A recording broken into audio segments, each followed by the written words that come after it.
And now, a live sports presentation on 88.1 WBFH, Bloomfield Hills.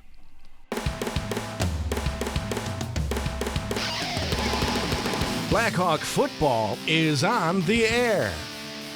Tonight, it's homecoming, and your 6-0 Blackhawks are about to take the field against the Ferndale Golden Eagles.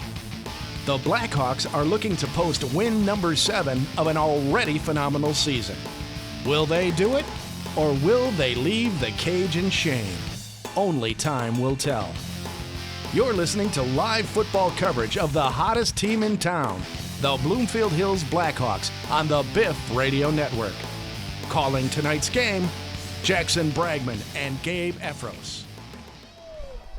Blackhawk football in the air on a beautiful, brisk Friday evening here in Bloomfield Hills, Michigan. Welcome to the cage. Welcome to the Biff's broadcast right here on 88.1 WBFH of the Bloomfield Hills Blackhawks' 7th game of the season, off to a phenomenal 6-0 start, as it is homecoming night here in Bloomfield, as the Blackhawks prepare to take on the 0-6 Ferndale,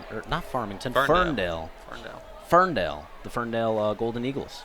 So it will be a challenge, no doubt, but the Blackhawks have slayed far mightier opponents last week, going on the road and putting on an incredibly impressive performance against Troy Athens, who currently sits at 4-2. They're taking on undefeated Troy tonight, who the Blackhawks have the last game of the season. So the Blackhawks off to a great start, 6-0, their best start in about 5 years, and hopefully they can keep it going on homecoming night. And in case I didn't mention already, I am Jackson Bragman. I will be joining you for live coverage of tonight's game, as the band plays awfully loud, but we'll get through it. And the Blackhawks are taking the field right now. Their black jerseys with the purple numbers, as they head over to greet the fans on this special homecoming night. Once again, I am Jackson Bragman. I'll be your play-by-play man tonight, and your color guy sitting to my left is Gabe the Goose Efros. Gabe, thank you so much for joining me on HoCo night, and I cannot wait until kickoff gets underway here. I can't wait either. You know, big legacy game for CJ on the line. We never know. We love some layaway. CJ Jackson, Christopher Jackson, the star quarterback for the Blackhawks, has put on a show so far this season, putting up Tanner Slazinski-esque numbers for Bloomfield. It seems like every week we're seeing 5 to 6 passing touchdowns, and obviously a lot of credit is due to the stellar wide receiver core for Bloomfield, in addition to CJ's great play. This is probably the best skill group that I feel like we've seen the Blackhawks put on the field since I've been coming to games, and that's been, about 5-6 years, with Andrew Sapirski, DJ Lee, Shane Winter, the big senior tight end. The list goes on and on. Track star Evan Knox. The list goes on and on. Jack Boyke feels like a bit of a skill player, but not quite. He'll be the kicker for this evening, but certainly carries himself like a wide receiver, as the Blackhawks line up on the sideline across from Ferndale as we prepare for the national anthem that's about to get underway. So we will pause for a few moments, and we'll be right back upon the conclusion of your national anthem.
a wonderful rendition of the Star-Spangled Banner performed by the Bloomfield Hills High School's notoriously incredible marching band, directed by Thornolly Alan Posner.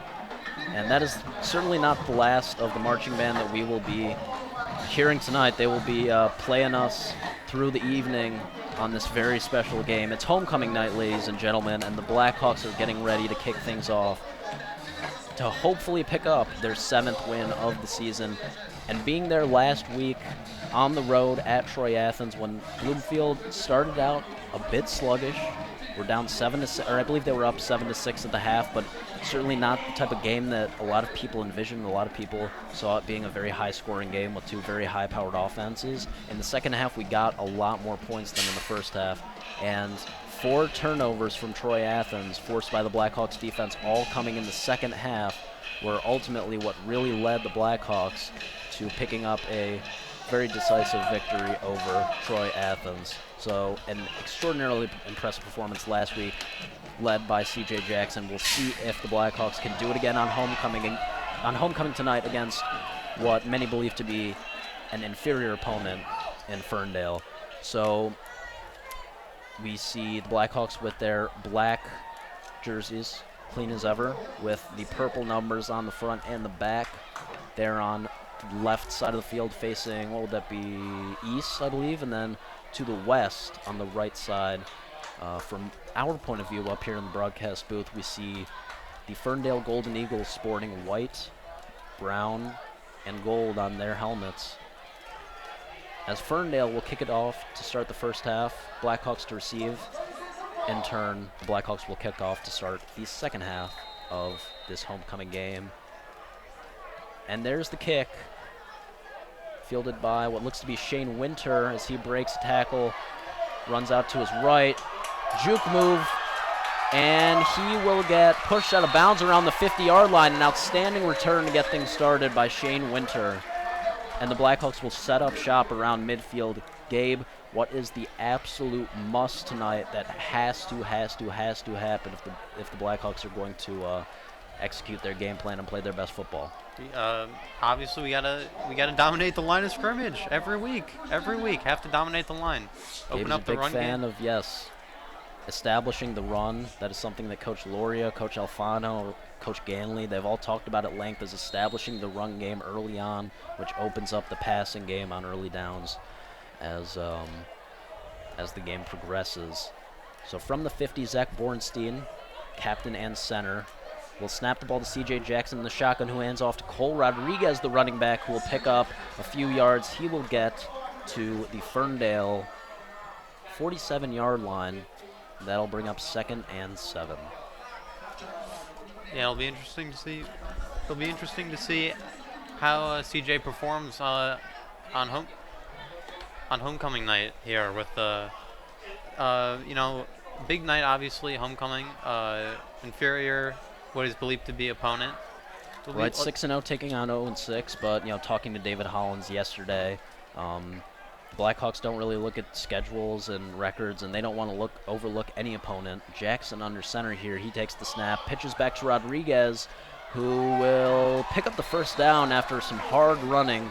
Cole Rodriguez has 2 runs to start this game, and he has picked up a total of 12 yards to get things started. Great job by the Blackhawks and the offensive line creating holes to get this running game going early.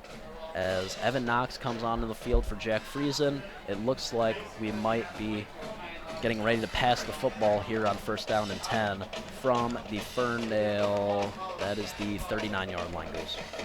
Yep. Personally, it's been 2 weeks since I've seen the Blackhawks play football. Unfortunately, did not travel for the game last week. I'm stoked to be here in person, ready to see CJ throw some touchdowns. CJ takes a snap, rolls out to his right, throws as he's hit. He's got Knox open. Knox with the catch. And Knox is brought down just outside the 5-yard line. 1st and goal, Bloomfield. Evan Knox, the Bloomfield Hills High School track star. A lot of college recruiting offers for track. Certainly the fastest player on the field this evening, with a huge chunk play for the Blackhawks, as they will now set up on the Ferndale 6-yard line. Great throw under pressure there by CJ. It would have been a touchdown if Didn't get hit right as he threw it, but nonetheless, great throw. Right, Knox was wide open, using that speed to separate himself from defenders. And like you said, it would have been a touchdown if CJ had just thrown it, maybe another foot or two further downfield. But unfortunately, he got hit as he threw it, and that caused the underthrow. But nonetheless, still a huge play for the Blackhawks. We'll see if they can punch in a touchdown on 1st and goal. Jackson in the shotgun. Rodriguez to his right, takes the snap and throws to his left. That is DJ Lee with a monstrous catch. Oh, great catch. My God. DJ Lee. Touchdown Blackhawks. Bloomfield is on the board. 6-0, just like that. The Blackhawks really know how to run that goal line fade play for DJ every time. It's not always there, but it works every time. The 6'3" wideout, absolutely ripping the ball away from the defender. He created no separation on that play. He just went up and got the ball, and no one was stopping DJ there. CJ just likes to throw it up to him. Very Kenny Galladay-esque in that sense. I was just thinking that, actually. Big body receiver. Absolutely. Excellent at the goal line. Boyke makes the extra point, which makes it 7-0 Bloomfield to start things off. 9:44 remaining in this first quarter. It only took the Blackhawks 2 minutes and, what would that be? No, I'm bad at math. 2 minutes and 16 seconds. Good job. I will say, impressive first drive by the Blackhawks. I will say the most impressive part of tonight might be the cage. I mean, it is we're 2 minutes into the game, and there looks like where the cage is not even close to being filled up. No, last week we had people filing in just before halftime, and last week the Troy-Athens game was a great atmosphere on the road for the Bloomfield Hills High School student section, and despite it being a road game, as Boyke kicks it off. Oh, and the kickoff is muffed. A big-time hit by number 9, Robert Dujak, but it looks like Ferndale recovered the football. But a huge error for the Ferndale Golden Eagles, and they'll set up shop on their own 22-yard line. That could have been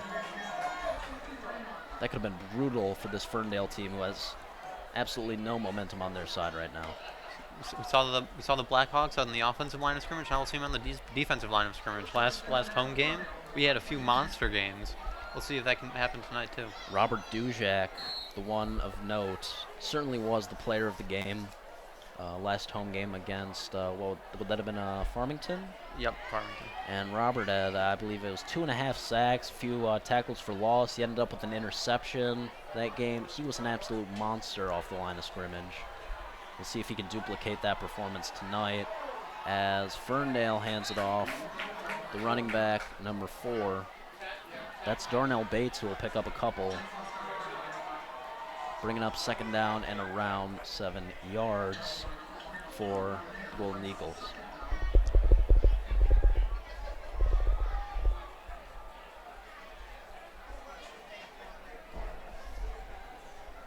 CJ Jackson looking loose as ever on the sidelines.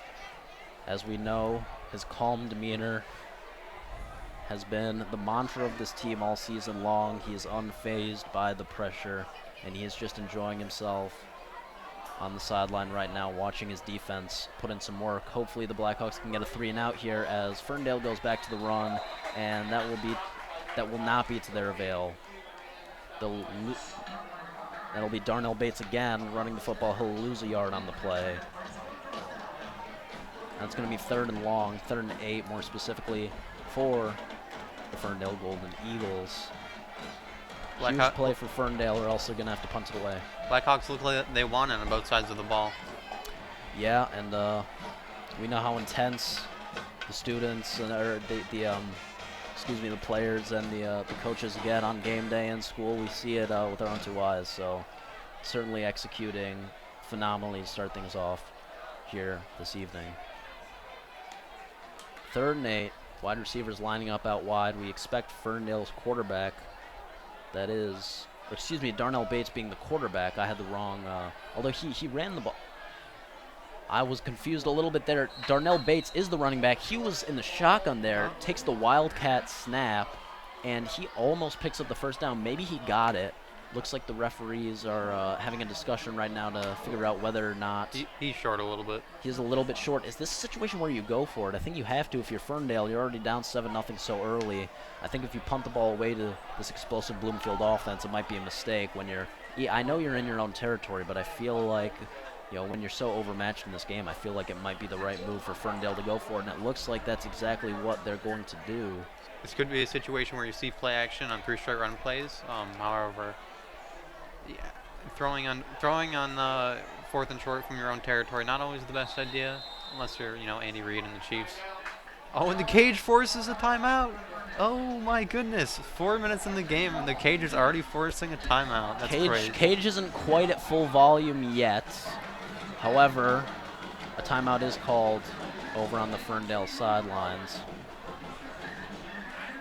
Their first of the half. 7-0 Blackhawks. If you're just joining us, 7:50 remaining in quarter number 1. Blackhawks with an incredible first drive to start things off here tonight, which was capped off by a DJ Lee touchdown catch from CJ Jackson. A perfect first drive to start things off for Bloomfield, as they are preparing for a big 4th down. Ferndale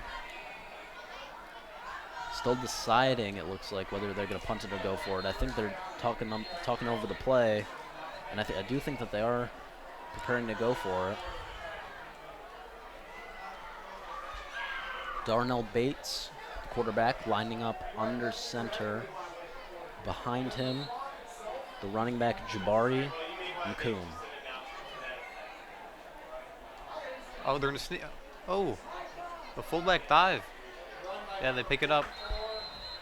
It looked like he was about to sneak that. He got real close to the center, It looked like he handed it, to the fullback. but he does hand off to the fullback, who will pick up the first down. And that'll move the chains for Ferndale, their first down of the game.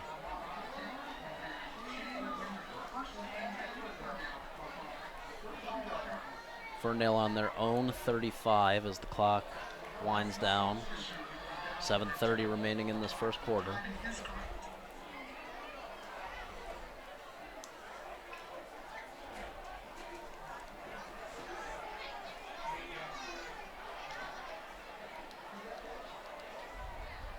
This Ferndale offense is getting a little bit creative. They have I don't know, I'm not sure. Oh, there's Bates. He was hiding behind the offensive line, so we couldn't quite see him. He hands off again to Jabari McComb, who picks up a yard or 2 on the play, running up the middle.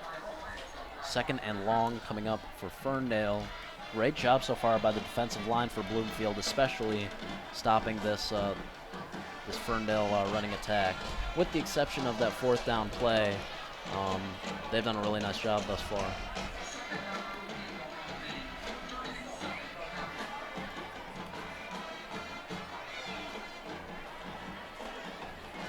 Ferndale, I have noticed, taking a long time in the huddle. They really like to use the clock.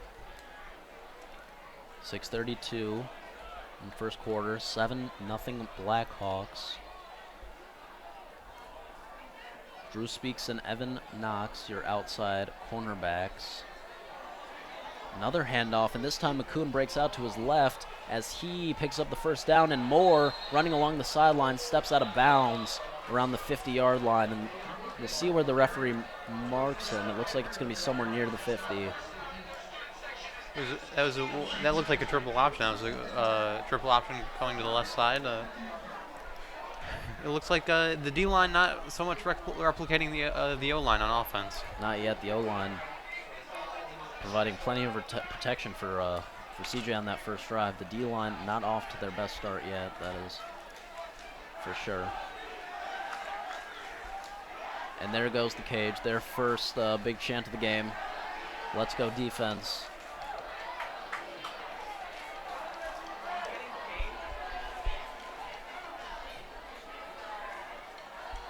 Under center is the quarterback Bates. He hands off to 44, a massive fullback, who will pick up another yard. 2nd and 9 coming up for Bloomfield, or excuse me, for Ferndale. And what has been a pretty sluggish drive here for Ferndale, but they are being efficient. They have picked up 2 first downs by running the football a lot to start things off.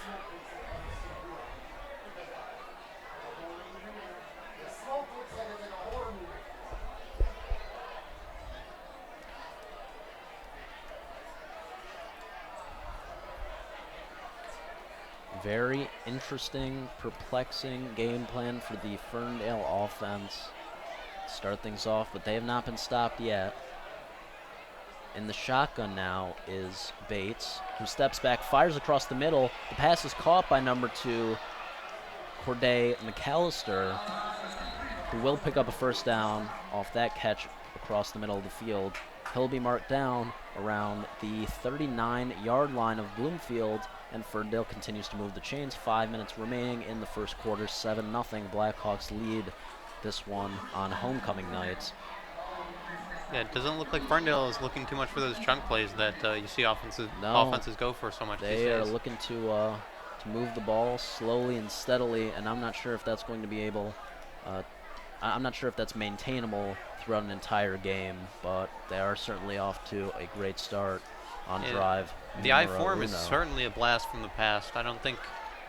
Yeah, a bit of a throwback style offense here for Ferndale as number 4 takes a snap again. That is Bates, and hands off. Some hard running by Darnell, not Darnell Bates, Jabari McCoon. We'll pick up about 5 or 6 on the play.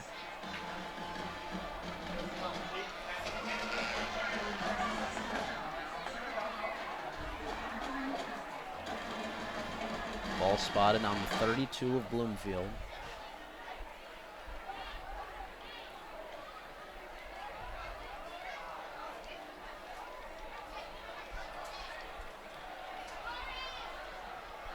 Coach Alfano, the defensive play caller, as well as defensive coordinator for this Blackhawks team, and he's done a great job with this defensive unit all season long.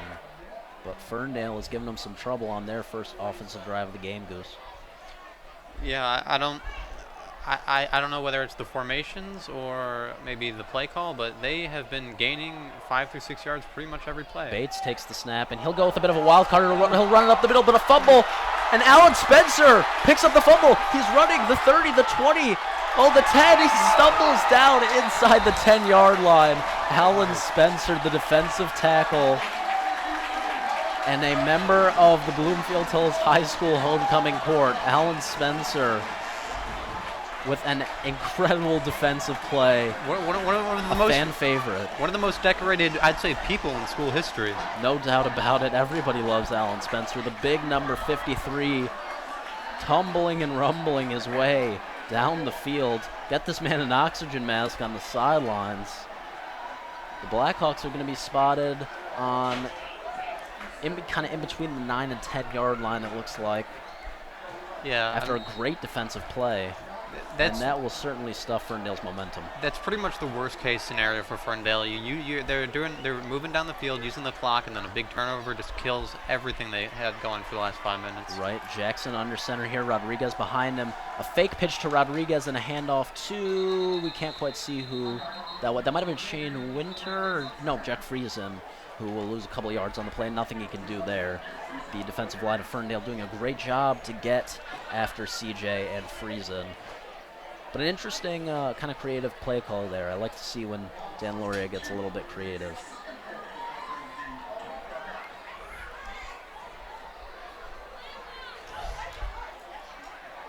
First and goal from the 11 or 12-yard line for the Blackhawks. Under center is Jackson.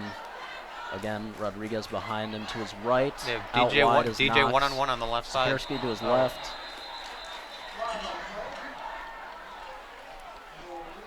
Had that ball been snapped, I think that was going to DJ again. One-on-one on the left side. There's no reason not to go there every time.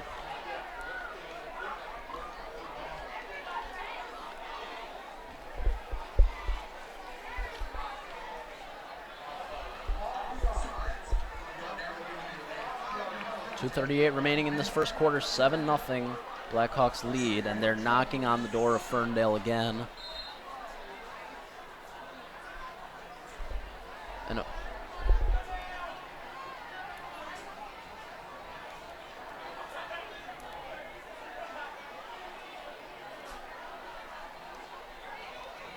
Jackson takes snap. He throws to his left. A fade to Sapirski, and it's caught. Touchdown, Blackhawks. Great stuff. Perfect throw. And a great route by Andrew Sapirski found him wide open for C.J. Jackson's fade in the end zone. C.J. had to put the perfect amount of zip on that ball. He couldn't throw it with maximum power right in there, but he also couldn't loft it too much.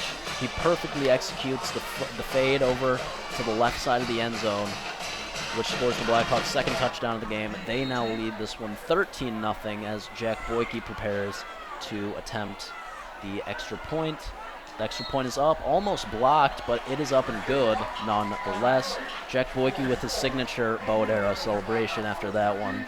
One of the big leaders on this Bloomfield Hills Blackhawks team as the 6-0 Blackhawks lead this one at home on homecoming night, 14-0, with just over 2 minutes remaining in quarter number one. The offense hasn't had to, they didn't have to do that much work on that drive there. Alan Spencer with a huge fumble recovery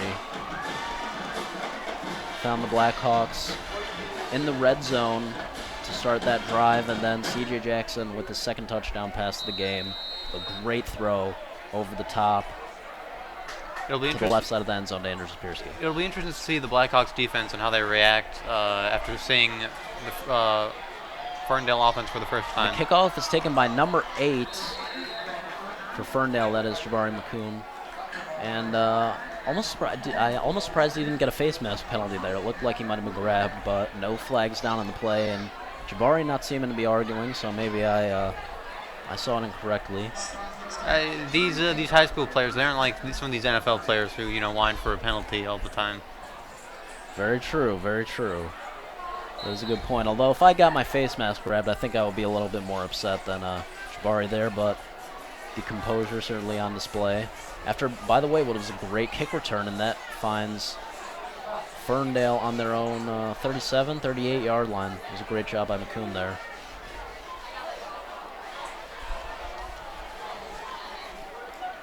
Looks like another Wildcat. 3 running backs in the backfield, and almost fumbled the snap. But he falls on it.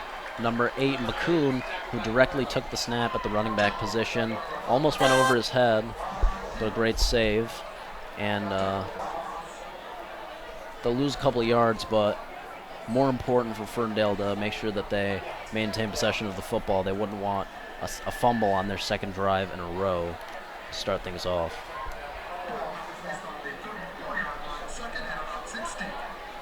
Second about 16.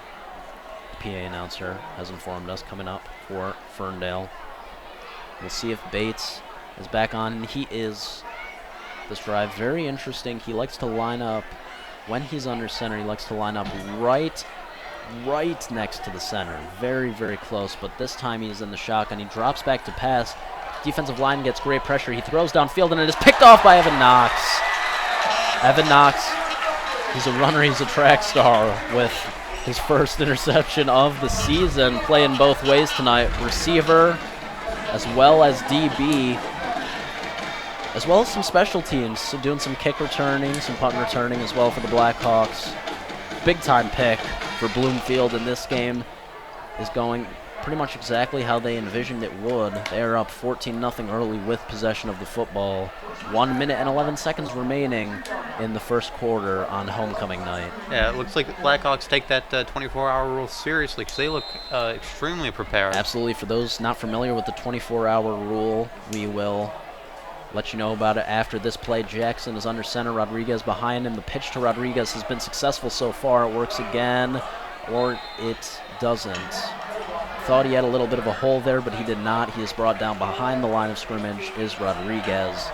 And that'll be second and about 12 to go for the first down for the Blackhawks. But the 24-hour rule has been expressed as extraordinarily important for the Blackhawks this season. Coach Ganley talked about it. David Hollins talked to me about it yesterday. The Blackhawks, after a win, celebrate for 24 hours, get hype, enjoy it, and then after that 24 hours is up, they are on to their next opponent, and they're focused on the next week's game.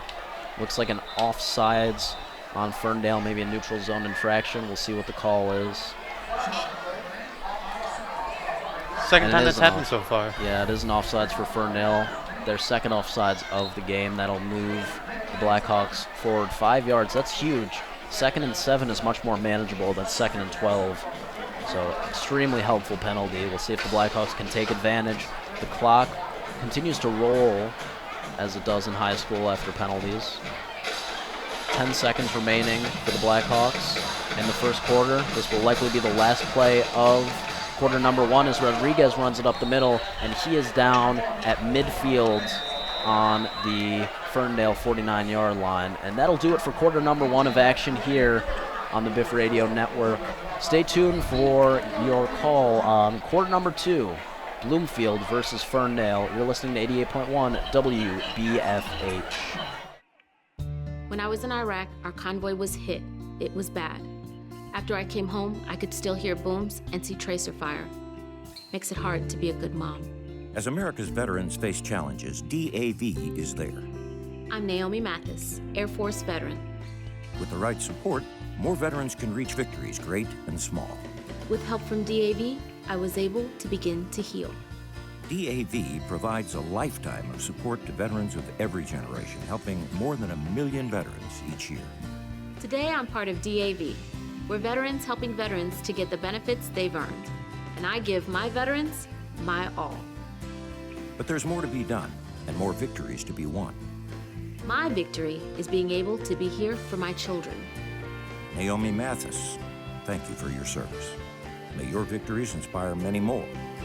Support more victories for veterans. Go to DAV.org.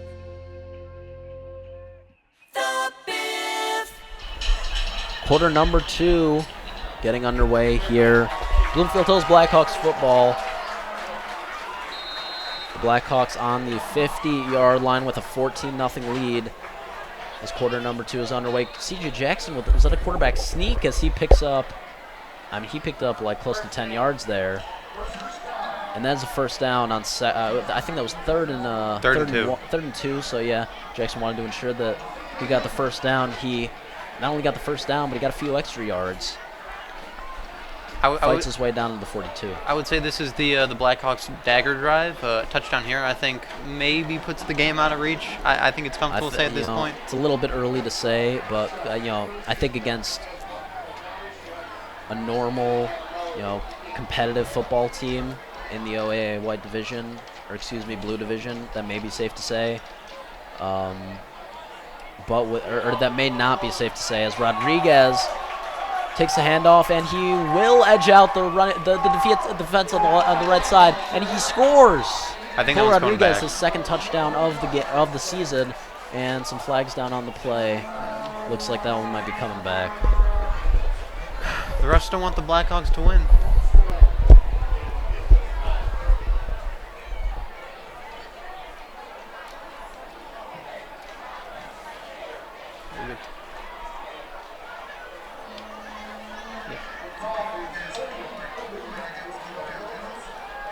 It's going to be a holding call on Bloomfield.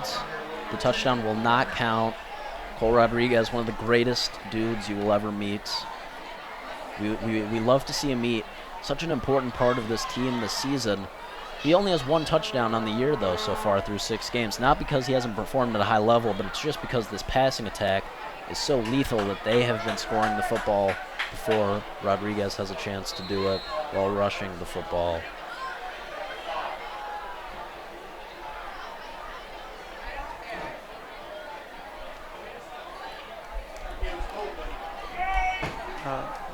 First down, 5 to go. I thought the penalty came back. I'm not sure what the marking on the field is for, but I'd imagine until the run doesn't work with Cole Rodriguez, they'd keep going to it. But it's a check down to the left here to Cole Rodriguez from CJ Jackson, who breaks a tackle and uses his blockers wisely. Shane Winter helping him out there. And that'll pick up a few yards for Bloomfield, but because of the holding penalty, will not be enough for, or no, it will be enough for a first down. The chains are going to move here for Bloomfield.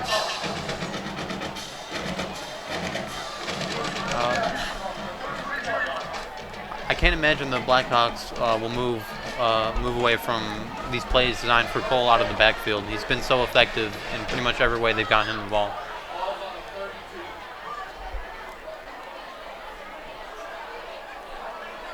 Rodriguez lining up in the slot now as Jackson takes snap, immediately rolls to his right, throws to Sapirski on the right side, who is brought down by the laces of his shoes.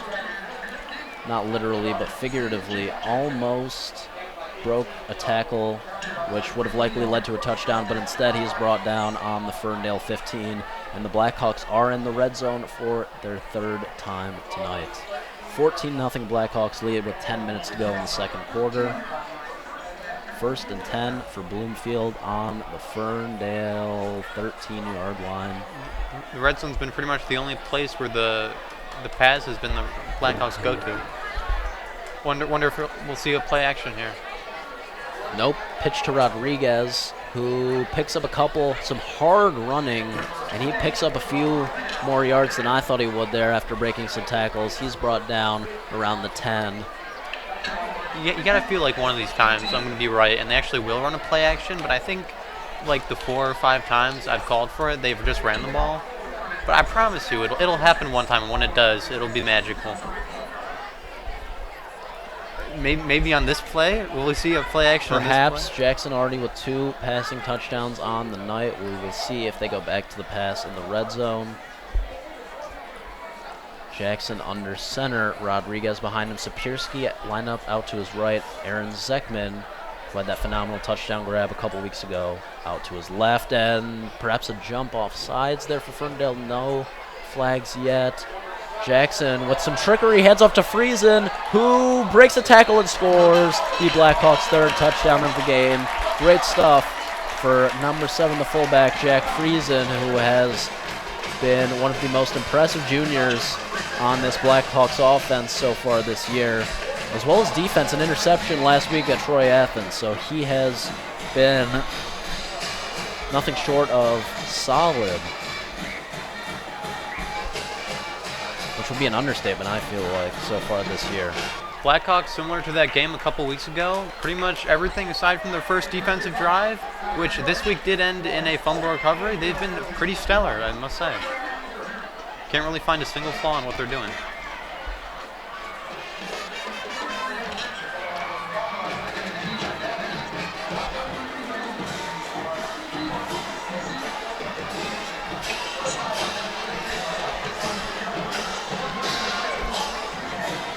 I don't know what bird seed they put in the cage this evening, but there are so many people filling the stadium. It's hard not to be impressed at the effort from these students. Tremendous line, Goose. Well done as always. The pep rally unfortunately was canceled this afternoon at school, so I think they all went all in on the game tonight. Had to make up for it. The pep rally not canceled. Important to note that it was postponed as Boyke kicks off after the Blackhawks' 3rd touchdown of the game. It is fielded by number 7, a big-time hit by the Blackhawks special teams unit, returning the kickoff. We don't have a number 7 here on our roster for Ferndale, so we don't know who that was, but great job on special teams there for the Blackhawks. Ferndale on their own 30. And the pep rally will be taking place before the Blackhawks playoff game, their first playoff game of the season, whenever that will be. But we do know that the Blackhawks, regardless of the outcome of tonight's game, have already clinched a playoff spot. They're doing what the Lions have still been trying to figure out, man. Very true, Goose.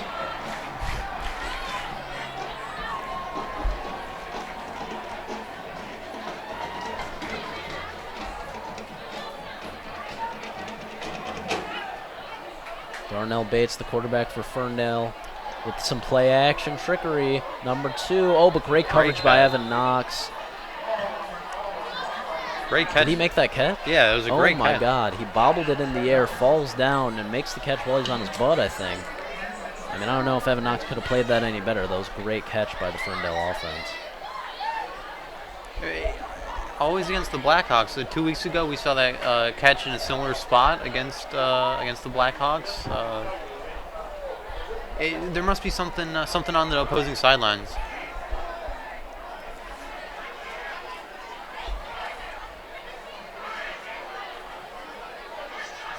Alan Spencer with an incredible defensive play earlier on tonight in the first quarter, which forced a fumble that led to the Blackhawks' second touchdown as a handoff to McCune.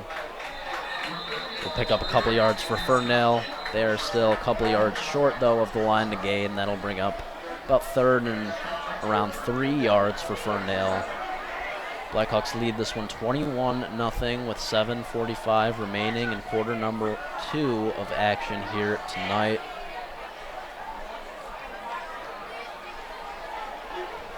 Two passing touchdowns for C.J. Jackson, 1 rushing touchdown for Jack Friesen. I think it's interesting to see Ferndale stay in this huddle down 21 with only 7.5 minutes till half. They're in no hurry at all to keep things moving, to get snaps off. They are taking their sweet time. Bates hands off. McCune picks up a few. That'll get him the first down after a gain of about 5 or 6 on 3rd down and 3. The chains will move, and Ferndale is down at midfield on the 50-yard line with 6:59 remaining here in this first half. At this rate, the clock may run out before Ferndale gets a chance to have it be in a goal-to-go situation. That could be the case. I would think they would want to hurry it up so they can, kick the ball off to the Blackhawks before trying to get it back one more time before the half ends, as was alluded to earlier. Number 4 takes a snap at a whistle. Bates will not get that offensive play off for Ferndale. The Cage with their first delay of game penalty. The Cage that 1 timeout and 1 delay of game penalty. This is the most full I have seen the student section ever, I think. An incredible turnout for the Cage here tonight, no doubt about that. That'll back Ferndale up 5 yards. They're on their own 45 now. 1st and 15 coming up for the Golden Eagles, sporting white jerseys with it looks like, I think those are brown helmets with yellow similar logo. To the Minnesota helmets, but without the logo. Right as a strip sack is forced by, that is number 5 for the Blackhawks, and it's picked up by McCune, who takes a big hit, and he will lose about 20 yards on that play, 25 more like. Wow. Very reminiscent of the Mississippi State Louisiana Tech play where the ball rolled about 50 yards downfield. And that was Oscar Jankowski with that strip sack. Huge play for Bloomfield. That's going to bring up 2nd and about 35 here for Ferndale. Not how Ferndale envisioned this game starting out.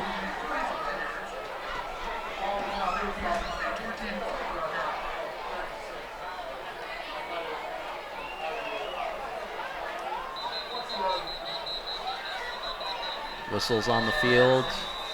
The Cage with another timeout. The delay of game and timeout. Oh my goodness, the Cage at 2 timeouts, 1 delay of game. Ferndale calls their 2nd timeout of the first half.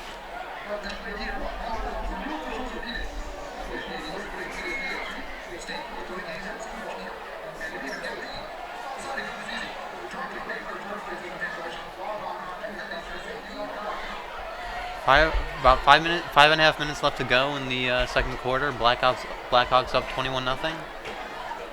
Jackson, who's been the best player tonight for the Blackhawks? That's a good question, to be honest. I don't think that the Blackhawks are playing nearly as well as they did last week against Troy Athens. Really? Just to be perfectly honest. I don't mean to be disrespectful, but obviously Ferndale's smaller school. They're 0-6, not as good of a football squad.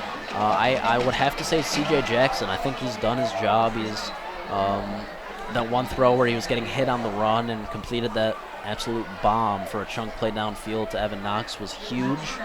And then throws a perfect pass to DJ, who mossed a guy for a touchdown on the Blackhawks' first offensive drive of the game. On the second offensive drive of the game, they get the ball already in the red zone, and a perfectly thrown fade to Andrew Sapirski by Jackson over the top on the left-hand sideline. So he has absolutely done his job tonight. He has been perfect, 2 touchdowns, no interceptions. He's done a great job. Honorable mention to Evan Knox with an interception early on as well, and some great pass coverage to start things off in the first half.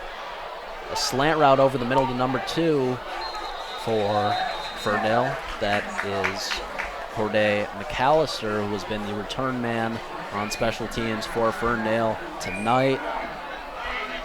That will not pick up a first down for Ferndale, because remember, they were in a 3rd and 35 situation, but they gain about 15 yards. 4th and 17 now, so they gain 18 on the play. It looks like they're going to go for it. Yeah, looks like they're going to go for it. I like the call, honestly. You got to go broke or go home.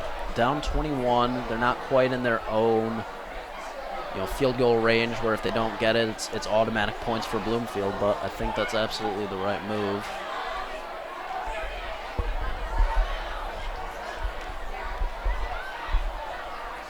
$17 to gain on 4th down, as rolling out to his right is number 4, Darnell Bates, and he is sacked by Blackhawks edge Ahmad Taylor, the basketball star. I love the call to bring pressure there.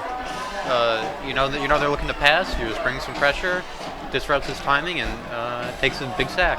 Excuse me, that was 3rd down and 17. I had it mixed up, so we'll see if Ferndale goes for it here. It's unlikely, but that's going to be about 4th and 25 here. So that was 3rd and 17, lose a few more yards on that great sack by Taylor.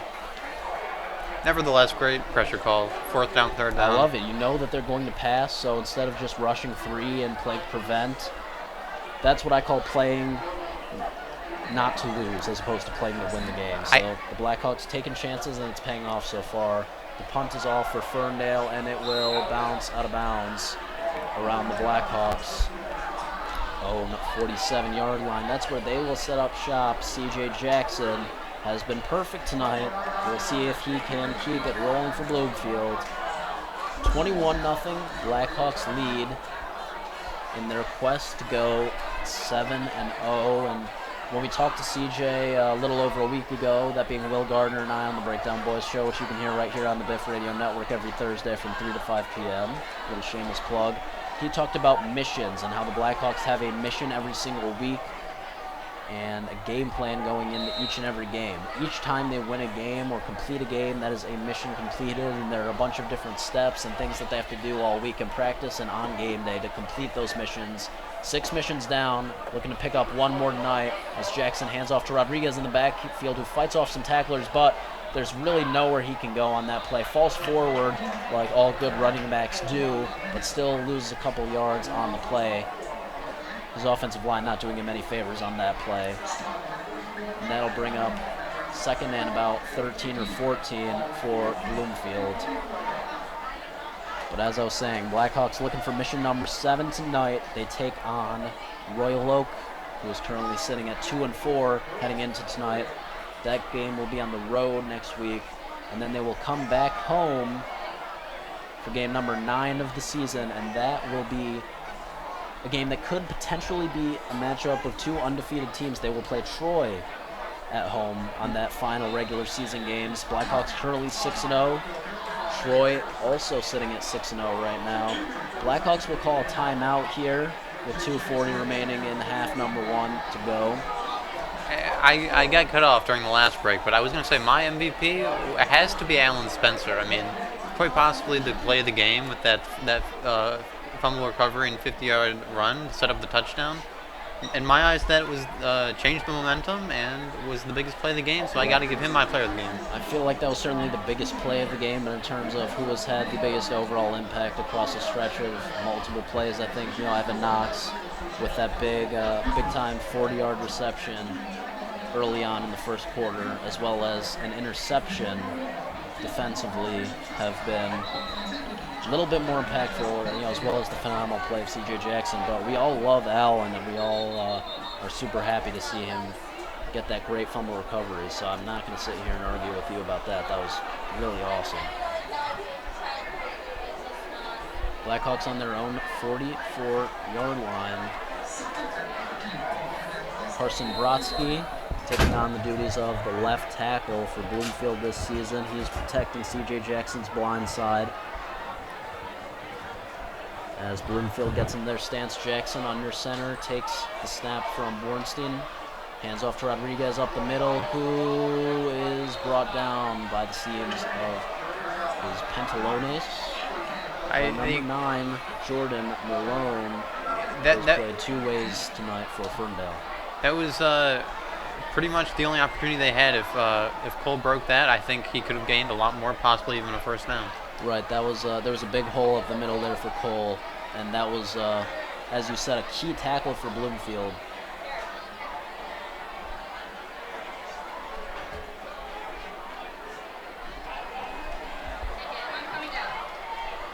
Or excuse me, a key tackle for Ferndale, I apologize. Because that would have been a big-time game for Rodriguez had he broken that tackle. Jackson under pressure, a flip pass, shovels to Rodriguez. That'll be a big-time game. Rodriguez runs to the right. Can he edge out the defenders, breaks upfield, and he will get a first down. Incredible speed and toughness on display from Cole Rodriguez. And what an improvisation from C.J. Jackson to shovel it under pressure. 3 defensive linemen getting ready to sack him, to have the composure to complete that pass. Incredible stuff. The knowledge from Cole to know where the first down is and to really know when he needs to cut in to get the first down right there on that run was spectacular. You don't see that from a lot of college or NFL players these days. Really great point. Incredible field awareness and football IQ by Rodriguez.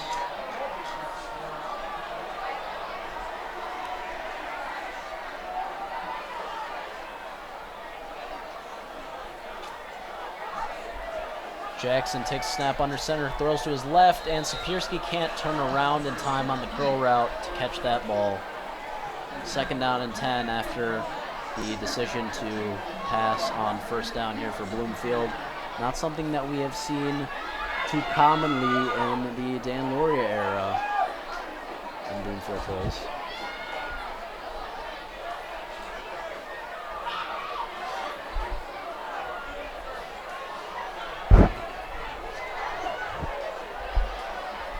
Minute to go. Do you think the Blackhawks score on this possession?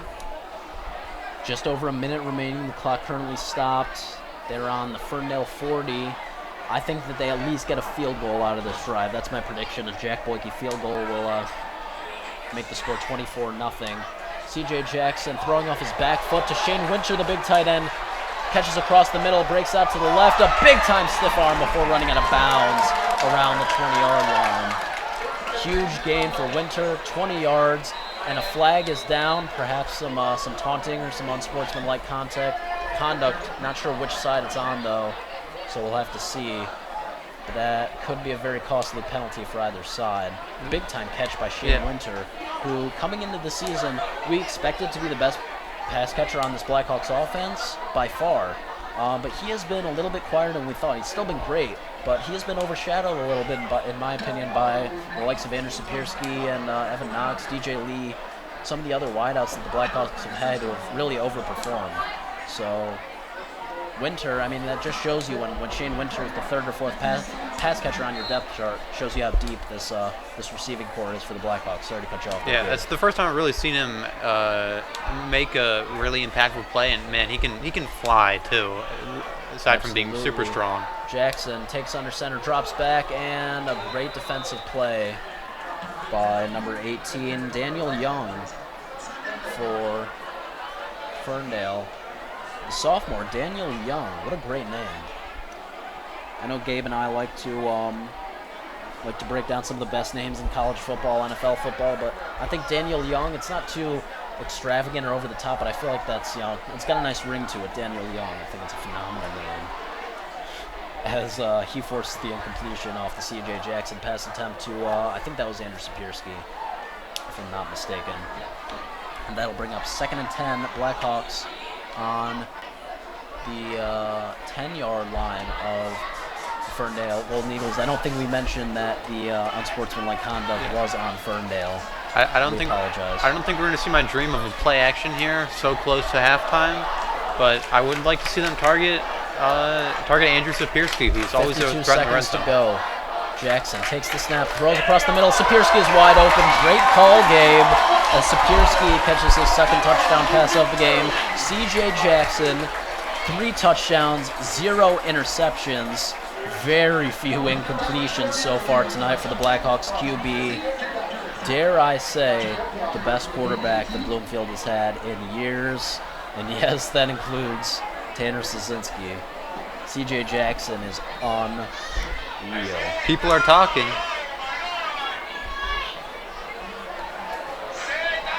Boyke's extra point, did that miss? It did. It missed wide right. That's the first kick that I have seen Boyke miss extra point or field goal attempt all season long. I can't say that that's his first miss of the season, but of the games that I've attended, and that being all the home games, in addition to last week's road game against Troy Athens, that's the first miss that I've seen. C.J. Jackson, however, with an incredible first half to start things off. I think it's undeniable that he is the MVP the first half after that. Yeah, I'll concede. He's been fantastic.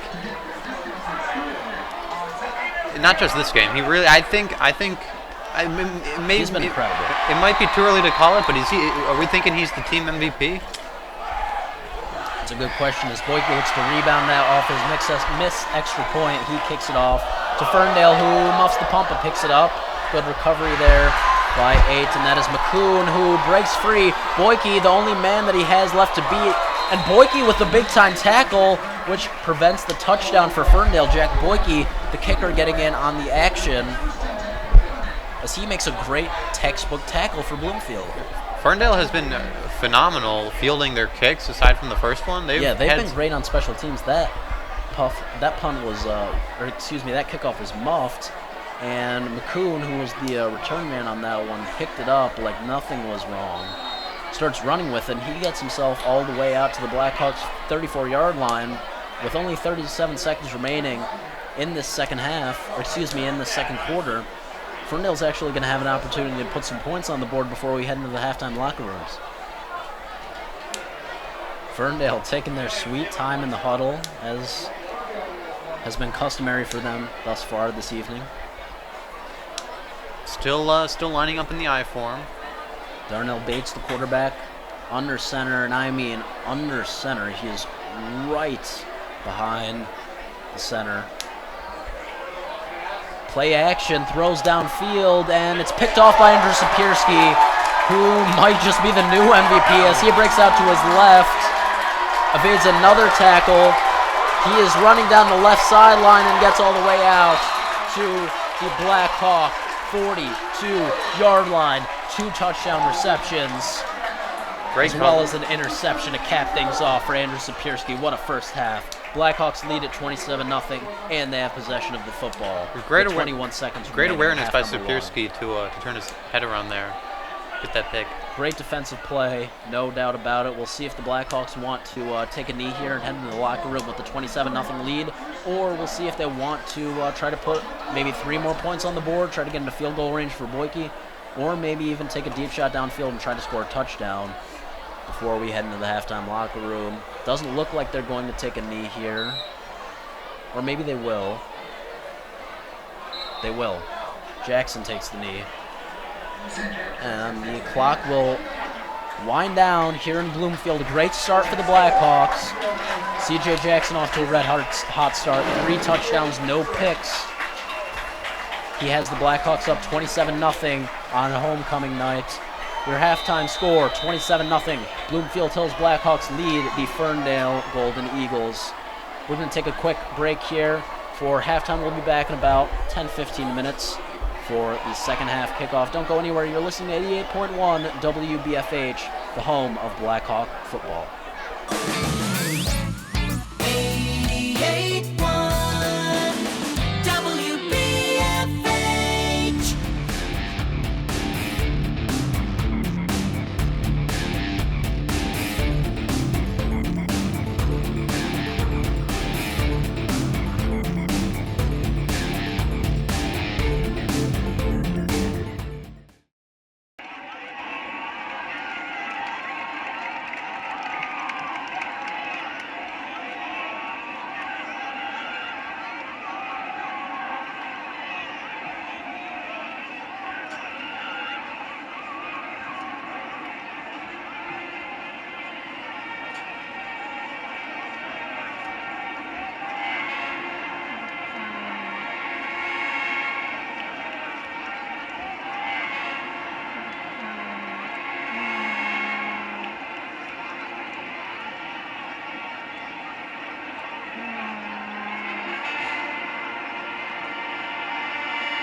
Blackhawk football, welcome back. 88.1 WBFH, third quarter action about to get underway. The Blackhawks, after a commanding 27-0 lead taken in the first half, are 43 seconds away from kicking the ball off to the Ferndale Golden Eagles.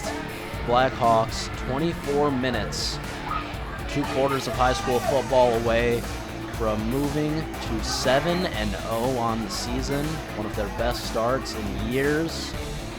Of course, back in 2016, the Blackhawks had an undefeated regular season, which Bloomfield is trying to replicate this year, including this game. They are 3 away. However, they do not want to replicate that 2016 playoff performance, losing in the first round to a dominant West Bloomfield football team. I am Jackson Bragman on the call tonight, joined by the one and only Gabe, the Goose Efros. We are more than ecstatic to bring you live coverage of tonight's matchup here. Ferndale trails 27-0 to our Bloomfield Hills Blackhawks on homecoming night, and the atmosphere has been phenomenal, Goose. Absolutely incredible. I'll tell you what, they should do homecoming every week if this is what happens. I mean, I don't think I've ever seen this many fans in the cage ever. I don't think I've ever seen this many fans, period, anywhere. Well, Gabe, you were last week. You were absent at the Blackhawks road game against Troy Athens. I was also on the road, yes. You were on the road. You were taking a trip to Madison, Wisconsin to see your beloved Michigan Wolverines take on the Wisconsin Badgers. There's the commitment. Not only do we have season tickets to the Big House, but traveling to at least one road game a year, Goose. That's what we love to see. So, arguably more fans here tonight than there were in Madison. That stadium looked really empty a couple weeks ago. A couple nights ago. It did. And I'll tell you what, I think this Bloomfield team could probably beat the team in Madison. Wow. It was that horrific. What was the final? 38-17 Michigan after a garbage time TD. I mean, when you look at the records, Bloomfield 6-0, much better winning percentage than Wisconsin has right now. I'm just saying. Guys. I don't think anyone is faulting you. Anyone who's even watched a quarter of this Bloomfield team, and then any of the Wisconsin team, you know who wins. And this Bloomfield team having so much success this season largely in part to the outstanding play of their skill players. 2 that have been outstanding tonight, Andrew Sapirski and Evan Knox. Sapirski in particular has 2 touchdowns and an interception on the night. He has been tremendous in this first half of action. And so far the Blackhawks pitching a shutout. 27-0 is their lead as the second half is just under a minute from getting underway. Blackhawks receive the first half kickoff, so they will kick it away to start the second half. 3 passing touchdowns for C.J. Jackson, a rushing touchdown for Jack Friesen. The score is 27, not 28, because Jack Boyke is 3 of 4 on PATs thus far tonight. He has been solid all year long, and we expect nothing less of him in half number 2 from Cage here in Bloomfield. Yes. Yeah, the Cage, they're bringing it right now, I'd say. It's a great thing to see. Great thing to see on homecoming. What I want to see, I know Dan Loria, famously known for not liking to run up the score, but I think on a homecoming night you got the crowd. Maybe you jog. You don't have to run it up. You can jog a little bit.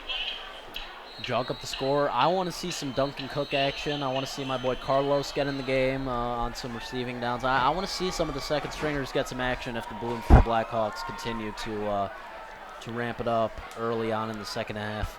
So we see number 13, Carlos, getting hype. He realizes that against an 0-6 Ferndale team, he might have an opportunity to play tonight. I've been chatting with him all year long, and he has been foaming at the mouth for such an opportunity. C.J. Jackson all smiles on the sideline all night long. As we know, his composure has been key to the Blackhawks' success all year long. He's so poised, such a phenomenal leader for this Bloomfield team, and he has been close to perfect tonight. Is that Andrew Sapirski kicking things off to start to start the second half? Am I crazy? What's going on here, Goose? I don't know. I actually have played football with Andrew Sapirski, flag football granted, and that man can do everything. I've never seen him kick a football. It doesn't come to my surprise that he can. It wasn't an awful kickoff at all. No Jack Boyke. I don't know if there he is on the sidelines with the helmet off. I wonder if he's hurt or what's going on there with Jack, but Sapirski started things off with that kickoff, and that'll set up Ferndale on their own. Looks like the 34-yard line after a pretty nice return. Ferndale, 11:54 remaining in quarter number 3. They're looking to get things rolling on their first drive of the second half. Quarterback, Bates rolls out to his left and throws. It's picked off. Is it picked off? It was picked off by Shane Winter. It was picked off by Shane Winter, the big tight end. Phenomenal play. It sometimes confuses me a little bit because we talk about so frequently the lack of celebration in high school football, which is very unfortunate. No celebrations are allowed, or at least no excessive ones like the ones we see in the NFL. So I wasn't quite sure because Winter didn't look too excited. He kind of maintained his composure there, but he surely did bring down that interception. Great play by the big tight end who oftentimes plays both ways for the Blackhawks. The Blackhawks can punch in a touchdown here and extend their lead to 34-0. I think that this one is going to be ready for the history books. CJ Jackson calling for motion in the backfield under center. He takes the snap, hands off to Rodriguez, who is pummeled. He is brought down for a loss of 3 or 4 yards. The offensive line is one of the units on the field tonight that has been subpar. There's no doubt. And I think that we talked about winning in the trenches. I think that the offensive line, in my opinion, the 2 weakest units tonight, this isn't every night, but just tonight for some reason, the defensive line has been a bit underwhelming. They're normally extraordinary, and they're normally one of the stronger units on this team, but they have not been great tonight at getting pressure. The secondary has really stepped up. 3 interceptions, all from pass catchers on this offense. Evan Knox, Andrew Sapirski, and Shane Winter, who are all receivers, but all had interceptions tonight. And the secondary has been a big reason why this Blackhawks team is currently pitching a shutout versus Ferndale. The defensive line has not been getting that much pressure, and the offensive line has struggled a little bit as well. A pitch this time to Rodriguez, who runs to his left. Great hard running, and he's brought down by his shoestrings, but not before getting a first down. That will move the chains. Actually, I agree with the assessment of the O-line and the D-line. Haven't been stellar. Obviously, it hasn't mattered. The skill positions for the Blackhawks are just too skillful, if you will. Very true. Truly athletes, yeah. As 24/7. This is unfortunately to hear. I was going to say that mostly the pressure you've seen from the Blackhawks tonight has been off of blitz packages, not so much just off of. We know that defensive coordinator Coach Alfano is not super big on bringing blitzes. He believes in the talent on the D-line as Rodriguez takes this run up the middle for a gain of about 5. Great run by 21, the running back, Cole Rodriguez. But as I was saying, Coach Alfano trusts his defensive lineman, Robert Dujak, who had a monstrous game last time the Blackhawks played at home. An interception to pair with 2.5 sacks and a couple TFLs. As well as Ahmad Taylor, Drew Speaks, David Hollins, who I talked to at length yesterday about today's game. These are all guys that have been doing a phenomenal job on the defensive front for Bloomfield. Can't forget to mention Alan Spencer, who had that huge fumble recovery that was huge for the Blackhawks, that led to the Blackhawks' second touchdown of the game back in that first quarter. This D-line has been great, so Alfano doesn't like to rush 5 or 6 guys at a time because he trusts his defensive linemen to get home, but that has not necessarily been how it's worked out so far tonight. But what a great creative play call. CJ Jackson pitches it forward to Evan Knox, who dives for the pylon, and he is ruled just short of the end zone after CJ Jackson took the snap and didn't even have the ball for half a second, passed it right up in the air like a hot potato, and Evan Knox came in motion from the right side to the left side on a jet sweep, and he ran his way all the way inside the 1 or 2 yard line. Some phenomenal stuff by the track star Evan Knox. Yeah, I was about to say, that was a great play call. The touch pass, which you see a lot in the NFL nowadays. Great tool to really get the ball to your guys who you know can make plays with the ball in their hands, like Evan Knox. Right. Bringing him in motion. Right, and one of Andy Reid's favorite play calls to utilize with Patrick Mahomes and the guy that a lot of people believe to be the fastest player in the NFL, Tyreek Hill. So it's fitting that we see the same thing between the extraordinary play of C.J. Jackson so far and Knox, who is clearly the fastest player on the field tonight as well. Jackson is under center, Rodriguez behind him. Motions for Friesen to move as a blocker as Jackson hands up the middle to Rodriguez. Good, hard running and fighting as Rodriguez gets into the end zone. That was the best run of the night. Pounding and pounding away. I thought he was going to get tackled at least 3 or 4 different times. Cole Rodriguez with his 2nd touchdown of the year. And it is really a crime that this man only has 2 touchdowns. He deserves so many more. He has been so good. But the Blackhawks really just haven't needed him. The passing attack's been so good that he hasn't had an opportunity to put points on the board. But man, oh man, was that a great run by Cole Rodriguez, who is one of the silent leaders of this football team and is one of the most important unsung heroes for the Blackhawks this year. Incredible hard running by Rodriguez with the utilization of stiff arms, tackle breaking, agility, strength, power, you name it, all of the above. Great run by Cole Rodriguez. That one had it all. The extra point is good by Jack Boyke, who hits us with a good old-fashioned bow and arrow celebration as the Blackhawks take a 34-0 lead with 9:02 remaining in quarter number 3 here from Bloomfield Hills High School. Yeah, as far as playmakers go, we've been talking about Evan Knox and Sapirski all night, but certainly Cole Rodriguez has to be named with them. He's incredible. He's great in the open field, can make guys miss. He's the whole package at running back.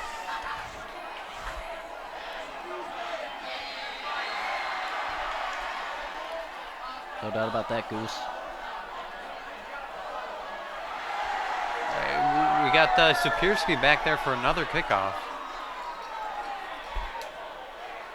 Kick is away, a line drive that will bounce out of the back of the end zone for a touchback. Not bad, Andrew Sapirski. Sapirski, the stat line's looking like 2 touchdowns, a pick, and 2 kickoffs. Yeah, important to note that those were receiving touchdowns, so Sapirski doing it on all 3 units, special teams, offense, and defense. He has been stellar.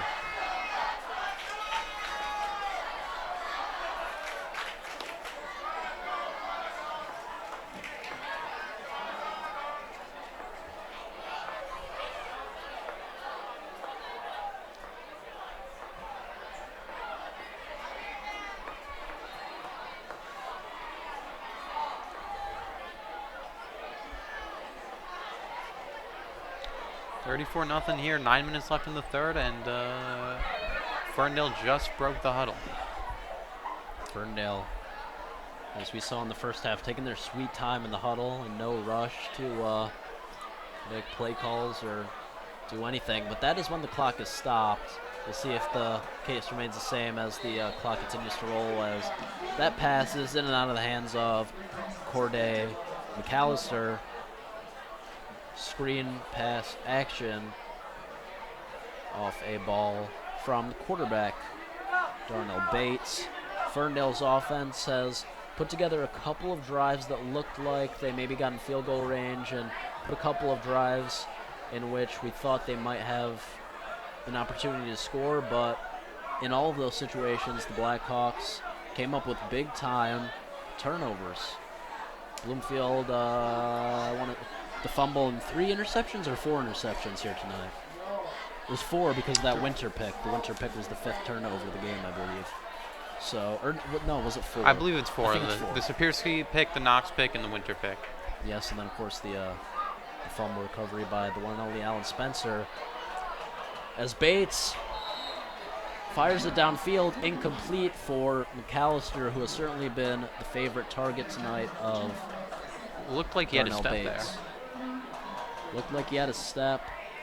Airing it out downfield was Bates, but unfortunately an incompletion was forced. Well, very fortunately for us, an incompletion was forced by the Blackhawks defense. Andrew Sapirski in coverage on that play.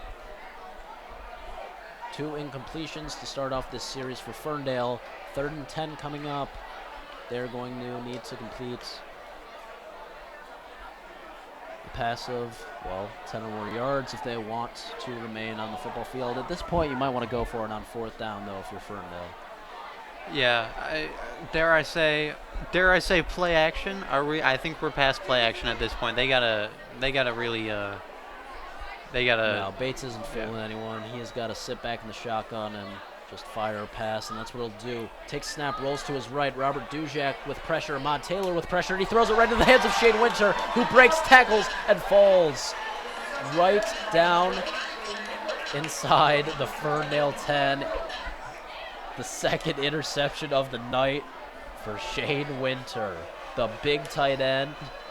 Most of his statistics and big-time plays come on the offensive side of the ball. Tonight, 2 key interceptions for Winter have been a big part of the Blackhawks' dominant 34-0 performance so far here tonight in Bloomfield. After a lot of blowout losses for the Blackhawks last year, it is very nice to be sitting on the opposite side of one of those blowouts. On homecoming night, the Blackhawks lead Ferndale 34-0 as they are well on their way to achieving their 7th win of the season and starting 7-0 for the first time since 2016. I believe we are approaching that time where maybe second stringers are coming in soon. Perhaps hopefully. Jackson still in the game, though. He pitches back to 24, fighting his way down inside the 5. That is Sean Jasper with the carry for Bloomfield, and he will pick up a couple yards. Cole Rodriguez appears to be done for the evening, and I'd imagine that if the Blackhawks can punch another touchdown on the board here, this will be C.J. Jackson's last drive tonight.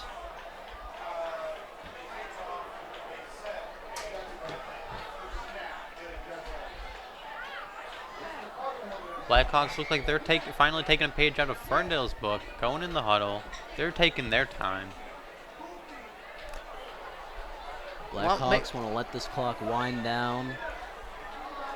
Sorry, Goose, go ahead. Makes a lot more sense considering they're up 34 and not down. Right. Jasper in the backfield again. Jackson under center. We expect another running play for Sean Jasper. And he's brought down pretty much right after receiving the handoff from Jackson. He'll lose a yard on the play, bringing up 3rd and goal. Blackhawks 5 yards away from the end zone. As we mentioned earlier, Lorien not a fan of running up the score, so do we just see the Blackhawks run it here and then attempt a field goal? That might be the move. Or maybe, dare I say, play action.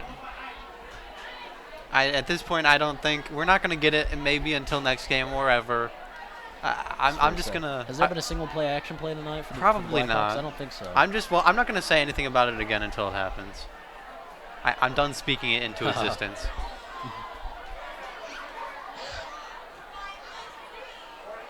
Jackson will hand off to Jasper, who gets down inside the 2-ish yard line. Jack Boyke, who's not been kicking the ball off after the Blackhawks have scored or to start the second half. But it looks like he will be the man to head out onto the field to attempt a field goal here. Unless the Blackhawks are looking to go for it on 4th down. And it appears they will. So on 3rd down and 5, their mindset was, hey, we're in 2-down territory here. We're 5 yards away from the goal line. Let's run the ball, hopefully pick up a few yards, and then we're only a couple yards away from a touchdown. With the Blackhawks on the 2 here, this actually could be a play-action opportunity. I would not be shocked to see I that can only play hope. call here. And a whistle. They're going to sit on Maybe this. the Blackhawks were, Bloomfield takes timeout. Maybe Bloomfield was trying to get the Ferndale defense to jump off sides. That would be my guess. And they call timeout. It looks like they're getting ready to attempt a field goal with Boyke here. Well, we're going to have to see. Let's do this NHL style. Who would you say the 3 stars for the Blackhawks have been? I know we've talked about them a lot, so I don't think you can exclude C.J. Jackson. I do not think you can exclude Andrew Sapirski. And then that final spot is up for grabs. That second Shane Winter interception, I mean, that was right to him. I feel like he had a couple, nice picks, but I don't think the degree of difficulty of some of his big-time plays have been quite the level that we've seen of Evan Knox with his incredible interception and his big-time catch in the first quarter that led to the Blackhawks' first touchdown of the game. Some shoving on the defensive and offensive lines for Bloomfield. No fight really breaking out, but a little bit of bad blood potentially between these two teams as Boyke nails the field goal to put the Blackhawks up 37 to zip. Jake Boyke, impressive tonight yet again. 4 of 5 on PATs and 1 of 1 on field goal attempts. Andrew Sapirski with the kickoff. Very interesting, the situation with the extra points, field goals, and then kicking off. Very interesting to hear what that's about. Have to do some asking around this coming week. As CJ's taken some practice snaps over on the sideline. I wonder if he's heading it into the game or if he's just warming up number 61, the center. Big-time return for Ferndale. That is number 8, who's been phenomenal tonight. Jabari McCoon, who fights his way all the way down to the 42-yard line of Bloomfield. Great stuff by Jabari there, as he is certainly hard to tackle out of the backfield offensively. Blackhawks defense back on the field. They are pitching a shutout, yes, but I feel like it's safe to say that even though they've held Ferndale to 0 points, this is not the best performance defensively the Blackhawks have shown us this season. I think that even last week and weeks prior against superior offenses like Troy Athens and like Farmington, the Blackhawks defenses looked even better than this, even though they've given up more points. As Ferndale going back to the run. Certainly an interesting play call. Ferndale bringing out their backup QB, number 12, Todd Monet, M-O-N-E-T-T-E. I'd say Monet. Monet. The two Yeah. T's make me feel like. But here's the thing: the last name Monet, usually spelled M-O-N-E-T. That's like a typical Right. Monet. So the two T's make me think it's probably Monet. Yeah. My guess. The double N's maybe mean that it's not a Mon, it's Mon. Who knows? Backup QB number 12, he could be Tom Brady, actually. Very true indeed. A little run play on first down, 2nd and 8 coming up. Monet airs it out to his left, and it's incomplete for Corday McAllister, who has certainly racked up the most targets tonight for Ferndale.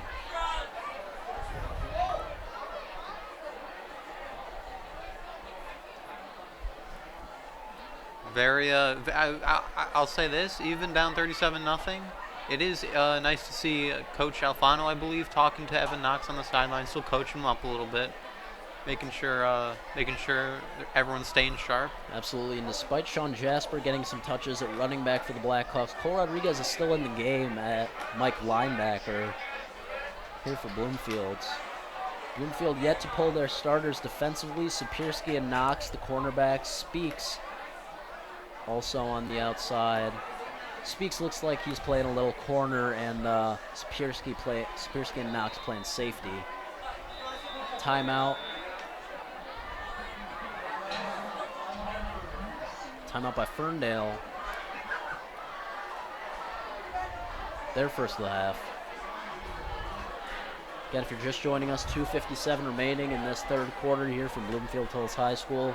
The Bloomfield Hills Blackhawks posting an incredible homecoming performance, one that will certainly be remembered by this team for years to come. They lead this one 37-0. Big 3rd and 8 coming up here for Ferndale as they are on the Blackhawk 43. They are trying to get some points on the board.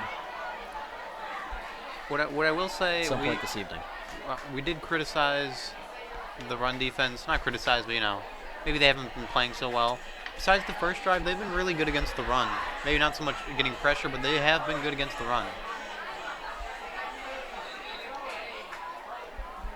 That is a very good point. I feel like the run defense has been stellar. I just feel like on a normal night, we usually see Robert and Ahmad coming off the edges and making big-time plays on the quarterback.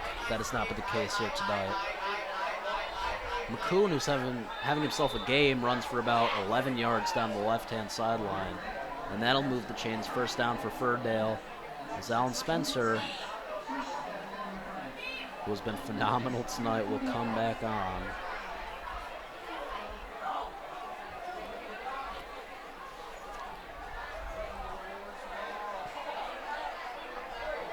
All starters in the game here for Bloomfield defensively. They love to use a lot of these guys two ways. When you have talent on your team, there's no reason to trot out 22 starters onto the field. Play your best 15 guys on both sides of the ball. I really like that aspect of Dan Lauria's coaching so far this year. Another big-time run from McCoon. Picks up 8 yards on that carry to the right. He is number 8 for Ferndale, and he has been stellar. He's been one of the few bright spots for Ferndale here tonight in what has otherwise been a dismal game for the Ferndale Golden Eagles. I was going to say a bit of an announcer jinx by me and Jackson to praise the run defense and then to immediately have them give up two decently sized runs there. This is true. I feel like we've made it big time when that starts happening.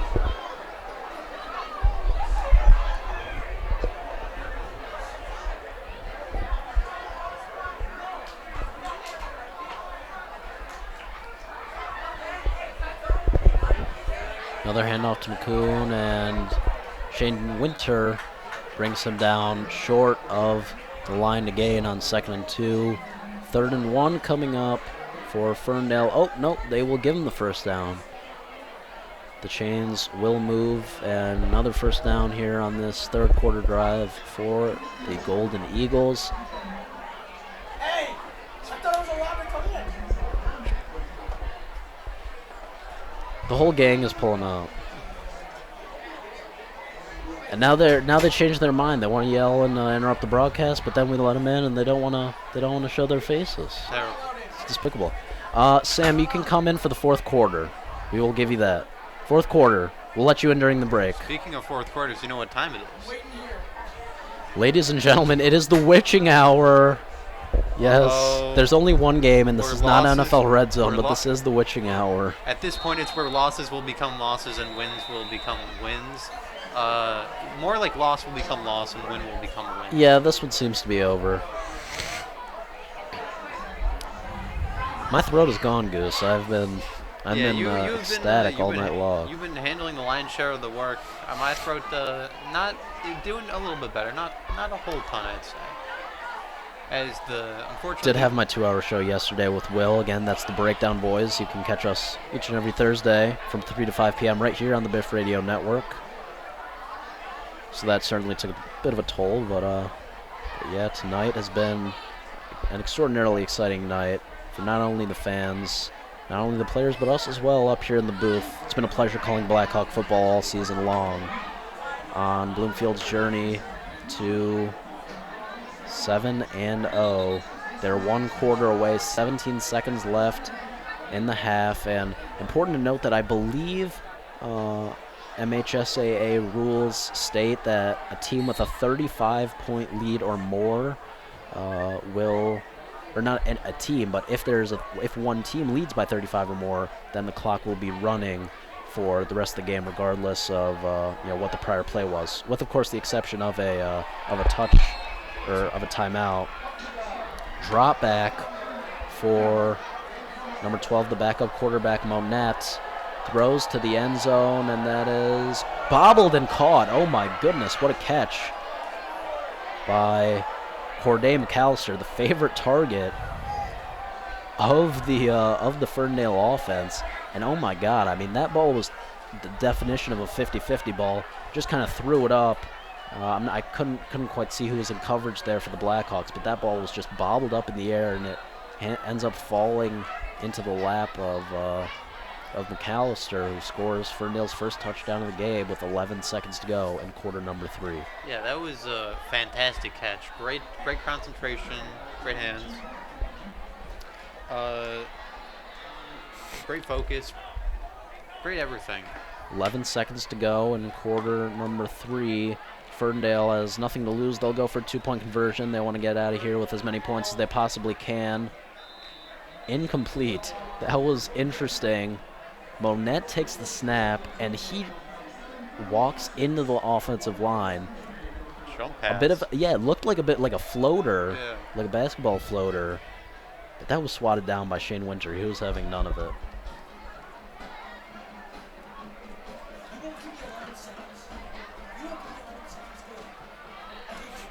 Sam Basil, member of the Bloomfield Hills High School tennis team, one of the few teams here at Bloomfield Hills that has performed at an even higher level than the football team this year. They just won regionals yesterday,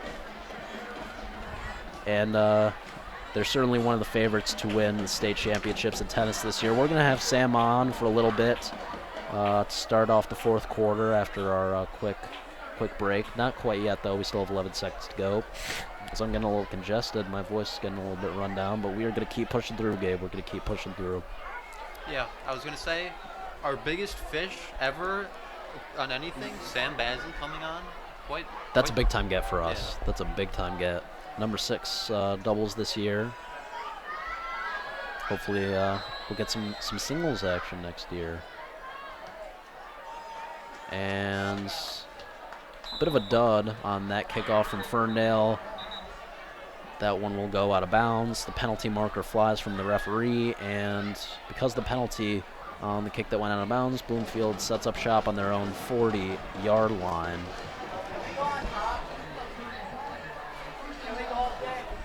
No, you cannot, sir. Someone just asked if they can buy a pop. They asked if they could go on top of the booth, which you still can't do, so... Oh, they want to go on the top. Oh, yeah. I thought they said pop. The cage. Very fascinating. The fans in the cage really want to get rowdy. No, yeah, they certainly cannot go on the top. Yeah, I know that this is certainly a time of celebration for the Blackhawks, but I don't want to be liable for any mishaps that occur. 11 seconds.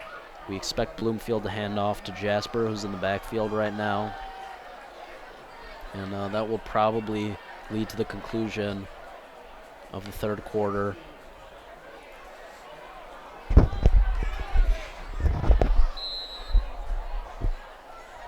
And at quarterback is not C.J. Jackson, but instead it is 16 Aaron Zeckman, who pitches to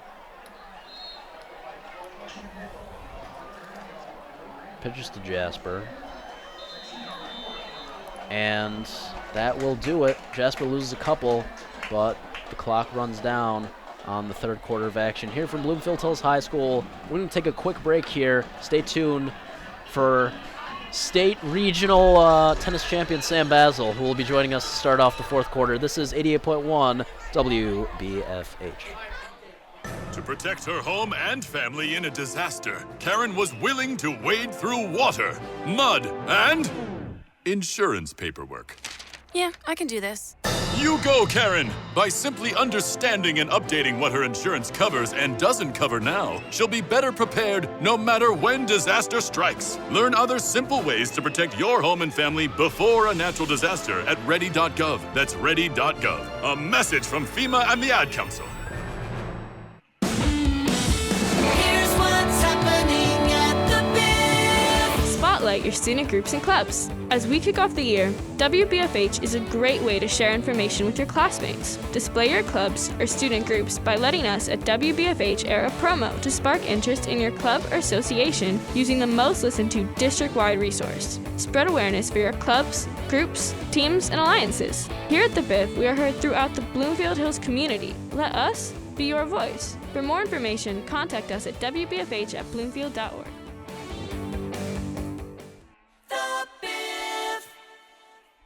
Blackhawk football is back. Fourth quarter of action here.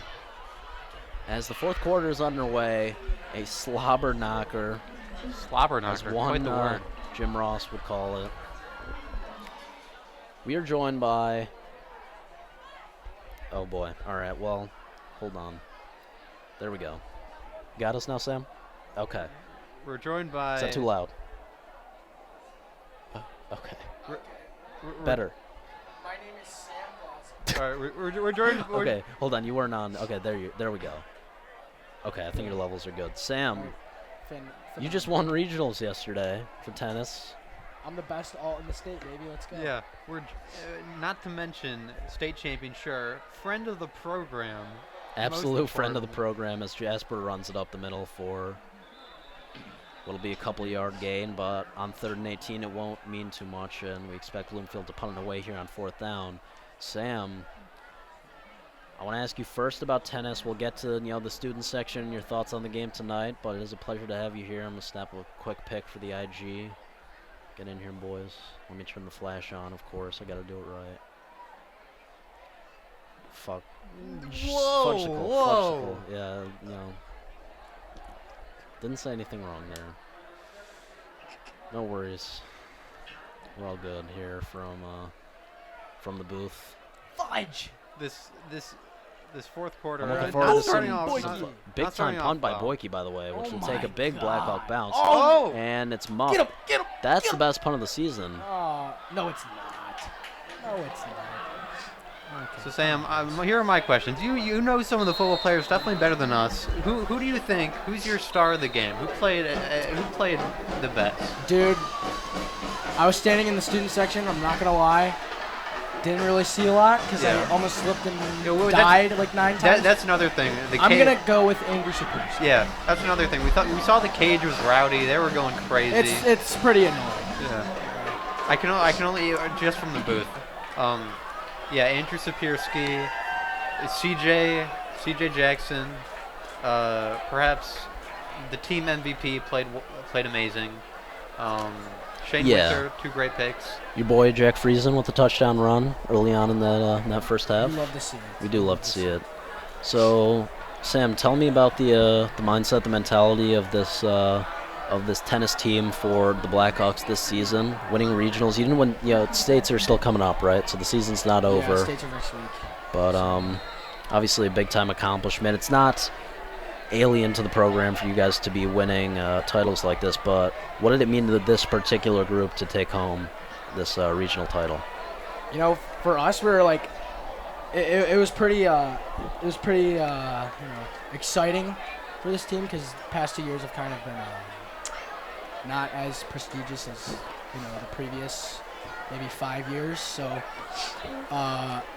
yeah, regionals was usually isn't a big deal for us. We usually take it, but yeah, this year we're looking to go to states and dominate. Yeah, very like we did at regionals. So. Very humble from Sam there, as always. My question is... Yeah, Jabari McCoon, by the way, runs it up the middle for a couple of yards. My quick question is, I noticed you guys like to talk a lot of smack. The social media? Yeah. Yeah. It's all jokes. Yeah. No disrespect unless you're Ann Arbor Pioneer. We mean no disrespect. Yeah. But James Dabrowski, I hate you. What's your favorite meme of the year? Meme? I like The meme for the tennis team. You guys have obviously been a bit controversial. I know it's all in good fun, but Okay, you know. definitely the Ann Arbor Pioneer quad. I liked when you. Is it school appropriate? Can we elaborate on that? Oh, absolutely. Okay. I liked quickly. I liked when you replied to one of the opposing team's players and said ratio plus L plus bozo. I said it was you look like Joe Exotic plus L plus ratio plus 7'1" plus Wooster is the size of our middle school. Which, if you don't know, Wooster's a tiny college in Ohio. Sam, why don't you pick on someone your own size? As we see Kuhn run to the right, and he doesn't get much of anywhere. It's going to bring up 3rd and long for the target. for the the target for the Golden audience for Eagles. that was lacrosse player from Pioneer that was talking smack to us the whole quad, and then we went out there and kicked his buddies' butts. So it felt pretty good. We love to see it. The Bloomfield pride and joy of Bloomfield, the tennis team, of course. We're bringing it to KZoo next year. 4th down coming up for Ferndale inside their own 10. They're going to go for it. Why not? Unfortunate, what looks like an injury update. Zach Bornstein, the center and captain of the Blackhawks, is on crutches on the sidelines. Looks like he has a right foot injury, so hopefully he's going to be okay. He's in my physics class. Did you know that? I did not. That's a phenomenal update. We appreciate the insight, Sam. As on 4th down, a completion for what will be very close to 1st down. I think that'll move the chains. That was the catch by mildly impressive. Yeah, Corday McAllister has been pretty much the only targeted receiver all night, it seems like. Did he have the touchdown? Or was he did catch the touchdown, and feels like he has 20 targets tonight. He feels, every time they pass, it looks like they want to go in his direction. And that will not move the chains. That was on 3rd down. Excuse me, I thought it was 4th. So now it's 4th and 1. A little bit more urgency for the Golden Eagles out of the huddle than what we saw in the first half. They were very lackadaisical with their play calling early on. Pretty bad. I mean, that maybe not a word I would use to describe it, but they were content with running the ball. They're looking to throw the ball more now. Not so much play action, mostly as a result of the run not being there ever. You guys just could put it simply and say I want 6 in this step.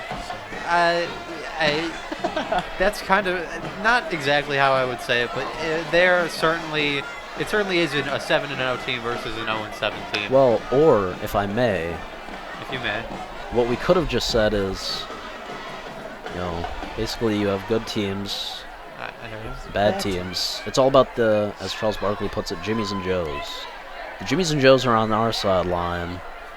Very few are over on the Ferndale sideline. Is what I think Sam is trying to get at. That is.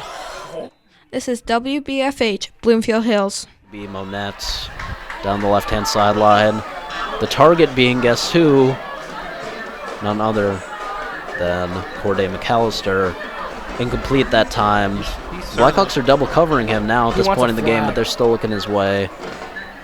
He is whining, talking to the referees. Unfortunately, no flag. Do we think that flag would help them win? Sorry, I missed that. Yeah. Would the flag help the score out? Or I think it would close the margin. Yeah, for sure. I think important to note that the score is 37-6 for those of you just joining us. You think the difference between the 29-yard line and the 40-yard line will make a big difference when it's 37-6? It'll certainly save Corday McAllister some steps when he's solid. Yeah, he's pretty solid. Certainly solid, but and also that getting is steps horrible. Up. And an interception in and out of the hands of Andrew Sapirski. Wasn't quite able to haul that one in. Dude, what is going on with their QB? What is that? They're getting him some reps, some experience. I mean, when that's their backup. Yeah. That is their backup. Yeah. Thank God.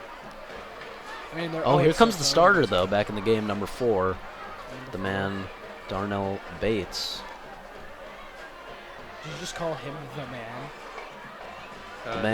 The man known as Darnell Bates. Oh, okay. the big man. The myth, the legend. He is the man though, because he. I don't know. No, there's no joke there. He's I'm sorry. The man. He's just the man. He's just man that leads the team to winless seasons, baby. Very Let's true. Go. Very true. And shank. Oh, wow. And Ferndale will punt it to Solid punt. the track star, Evan Knox. No, you may not go up on the roof. You already asked us that. No, you cannot. Please stop talking to us. No. We are announcers doing a live broadcast. There's Mia Bragman, my sister. How are you, I Mia? think that. I think I don't have a deep voice. You don't think? Are you? Are you on listening? Sam, do I have a deep and sexy voice? What do you think? No. Out of pocket? Probably not. No. Personally, I don't think our sponsors would like that if we had any sponsors. Hold on, doesn't that kid have a man?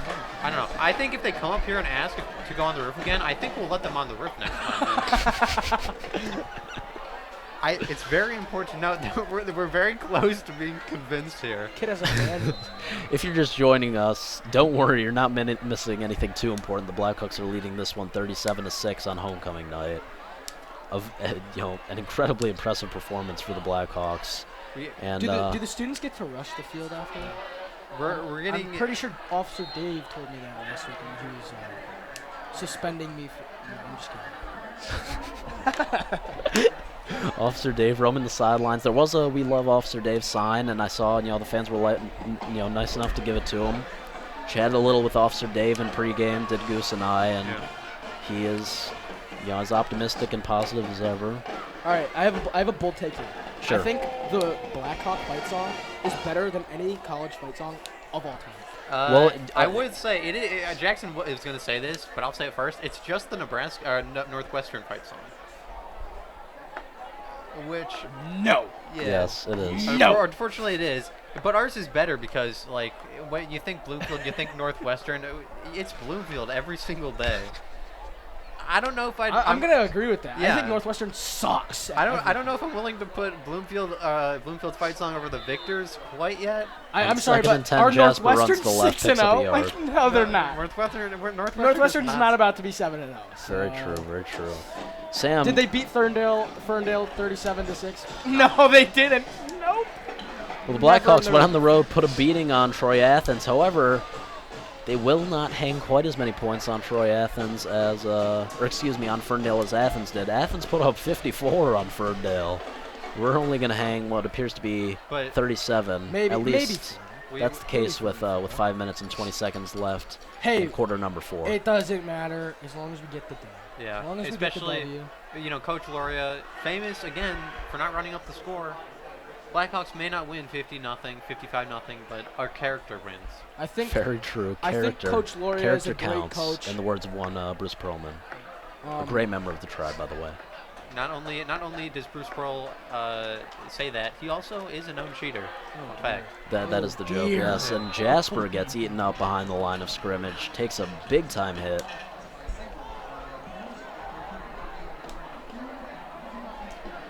Go Blackhawks! I'm Mr. sure. Laurier's my marketing teacher. Did you know that? Did you guys know that? I did not know that. Did you have him today? No. Have you had him on a Friday, of a game day this year at some point? What is the class like? Does he teach at all, or does he just every day's the same. He's the best teacher on the planet. Phenomenal. I have a late assignment, and he won't even put it in my star because he's that much of a goat. Hold on, that's true. That is goat activity. Boyke with another very nice punt. It will take a beautiful Blackhawk bounce inside the 20-yard line of Ferndale. A flag is down on the play. And it's on Ferndale, baby. Yes. Blackhawks. What are we thinking? What are we thinking about? I slipped the ref a 20. That should be on Ferndale. What are we feeling? David Holland's playing some catch on the sidelines. What are we feeling? Who we're feeling is I don't know how to say this, but after the pep assembly was postponed, I got a sense of dread. But how are we rating the game atmosphere? It was sunny. It was great. There was a ton of people. Jackson was saying possibly it would just be like a normal game with the rain.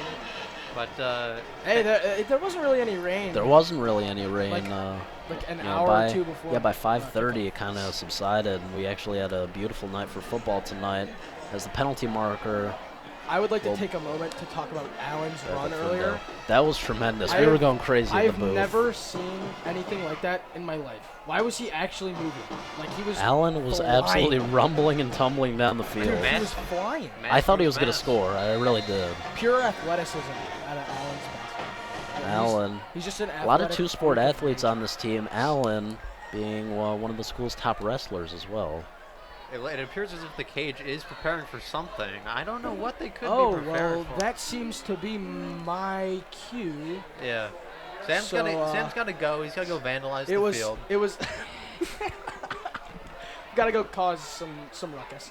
McAllister, another target downfield to the completion. Sam, thank you for joining the show. We appreciate you. Yeah, of course. You're welcome at any time. And congrats on tennis and good luck at States next week. Thank you, boys. Peace out. Peace out, Sam. Deuces. We love you, Sam. And a big hug for Goose. We know Goose loves hugs. That's his favorite thing in the world is being touched. And Cedric is making an appearance down on the sideline. Yes. Phenomenal to see Cedric. Obviously is keeping our bellies full during the day in the cafeteria, and tremendous to see him enjoying the game here. Keeping our bellies here tonight. full and our ears fed. Very true. Very true.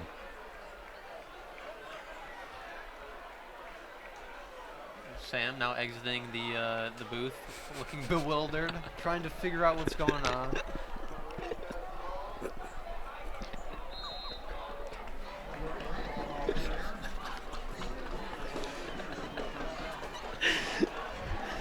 Oh my God! Phenomenal night of football here tonight. Obviously, if you're just joining us, 37-6. This wasn't a particularly suspenseful fourth quarter. However, it was a fun one, considering that the Blackhawks are on the right side of a 37-6 lead, and they are on the precipice of their 7th win of the season, as they're going to be 7-0 with 2 games remaining in the regular season. A playoff berth already clinched by this Bloomfield Hills Blackhawks team. I think the cage is getting a bit overzealous. I think they want to rush the field with time left. That has happened before, and it was not a good experience. Why not? I don't remember what happened. Because the Stanford rushed the field. The game wasn't over. A play was ran. And McAllister with a tremendous catch down the right sidelines. That was some, as we like to refer, as Nate Burleson likes to refer to it, some toe drag swag from Nate McAllister on the right sideline. That was arguably the best catch of the evening. And stepped over the defender too. That was great. McAllister has to have had at least 20 targets so far tonight. He has been the #1 option for Ferndale, no doubt about it.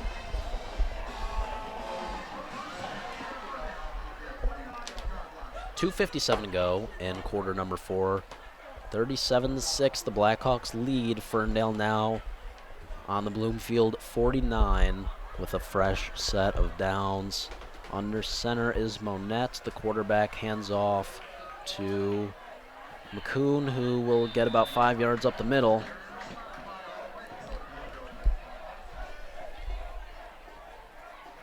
And that will keep the clock rolling here at the cage.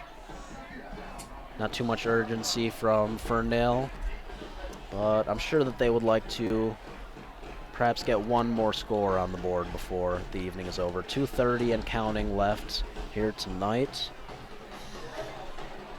before the Blackhawks can officially take their 7th W of the season. The fans are ready to rush the field on homecoming night. We are a few short minutes away, as getting up to the line is Monette under center with a couple backs behind him.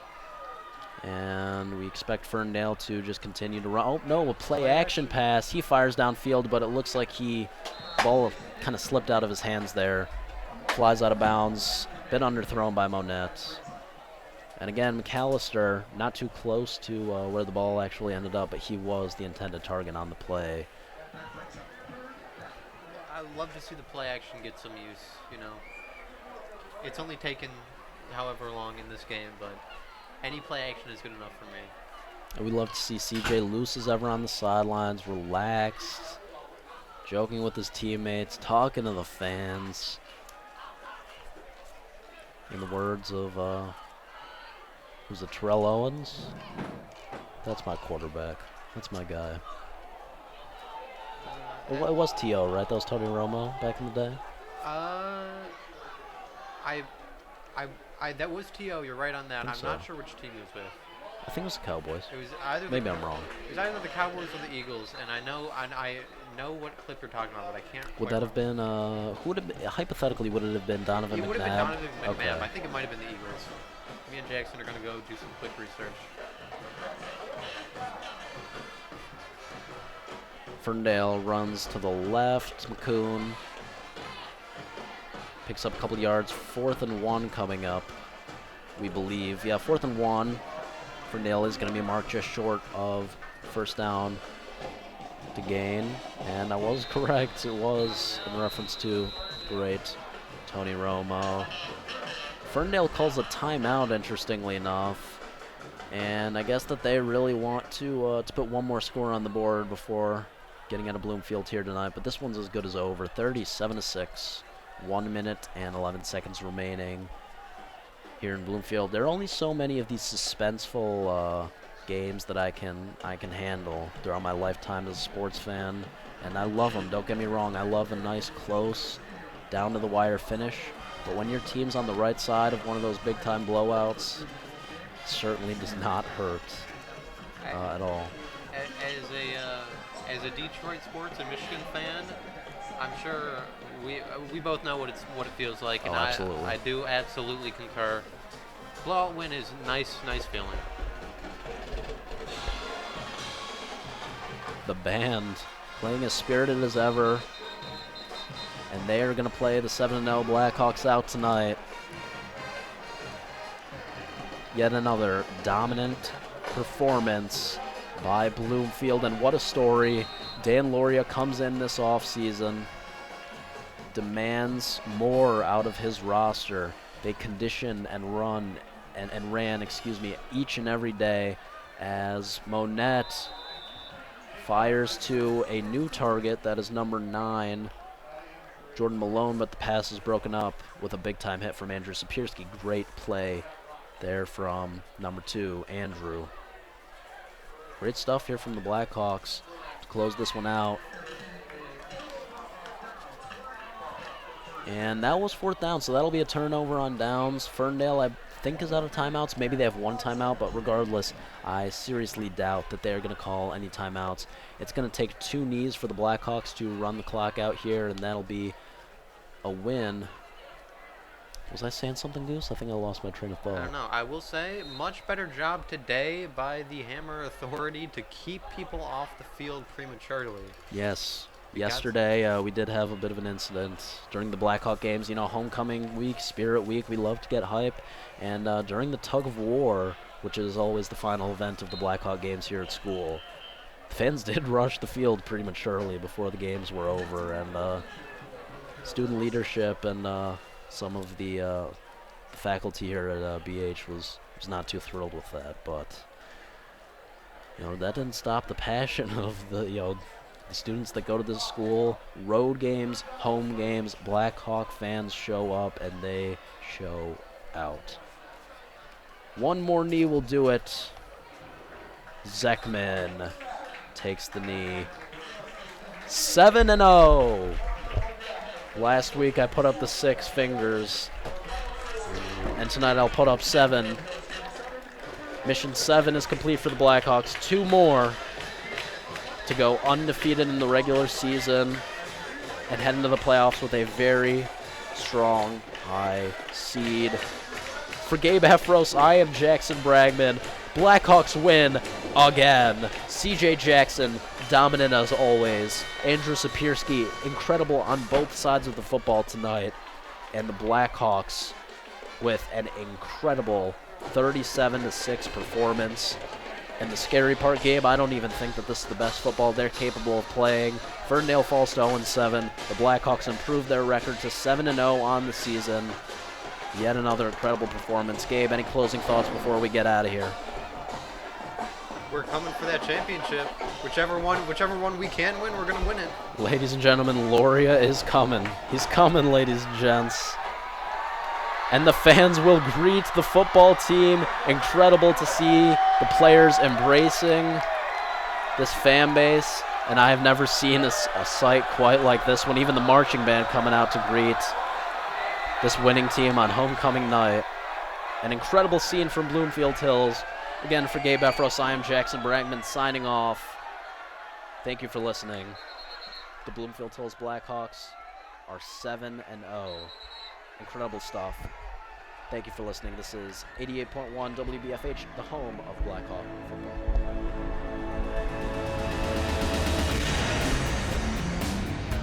Rock.